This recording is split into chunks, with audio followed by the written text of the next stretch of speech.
Hey, it is good to be back. And listen, I want to give you an idea of what I've been up to. So while I was gone, I was able to visit 7 different churches. On 2 Sundays, Sandy and I actually were able to do what we normally cannot. We worshiped with our children and their families, and that was great. I got to read 9 books, as well as my daily time in God's Word. Now, granted, one of those books was Big Dumb Eyes by Nate Bargatze, which was meant primarily to be a laugh fest for me. And if you've not heard or seen him, you should check him out. I was able to have 3 full weeks uninterrupted with Sandy. I remember how to differentiate between doing for and being with. I had conversations with 9 different people who have already walked the path I'm on to get insights from their experience. I went on a 3-day silent retreat, although I may not have been as silent, so it's a silent retreat. May not have been as silent as I'm supposed to be. And I rested a lot. Now, there's more that I'm glad to share if you're interested. And I want to make sure you know that the only reason I was able to be away like that is because of the elders and staff that we have.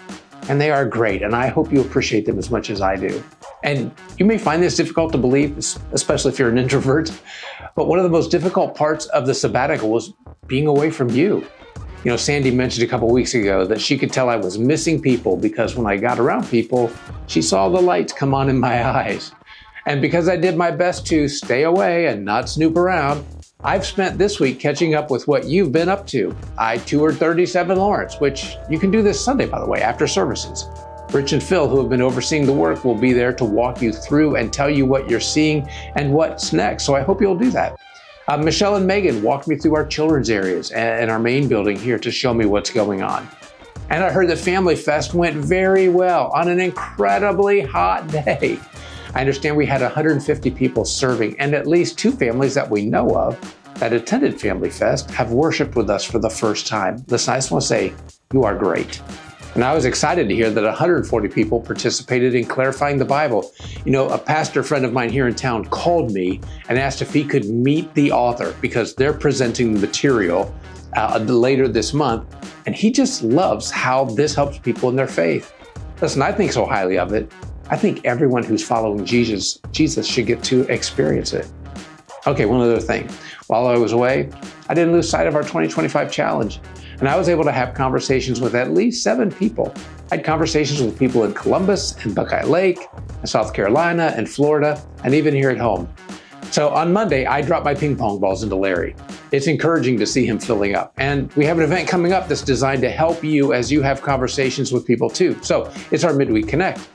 It coincides, by the way, with the next Sunday series that we'll be doing about God's story and my story. And that series is being done with our 2025 challenge in mind. This Midweek Connect is all about helping you know and be able to effectively tell your story. Now, if you've never been, Midweek Connect is an opportunity to meet people at MCC as we gather around tables to encourage each other in our faith, to dig deeper into God's Word, and to grow in community. So I hope you'll join us for this 3-session training. It'll be September 3rd, 10th, and 17th. It's going to be presented by For Dayton, which is a nonprofit disciple-making ministry right here in our area. So here's the bottom line. Your story matters. God is the author of your story, and He never writes boring, worthless stories. And believe it or not, your story has the power to rewrite the ending of someone else's. So learning how to tell your story helps you become a better disciple maker.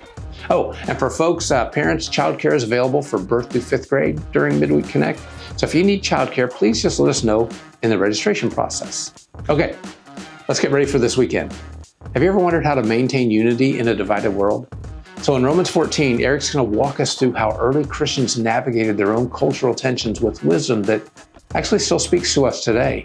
Now, whether you're wrestling with differences among your friends or your family, or you're just looking for wisdom for living in our world today, this week, we're going to get some practical guidance for disagreeing without destroying relationships. So listen, whether you're joining us online or on campus, I am actually really, truly looking forward to seeing you this weekend.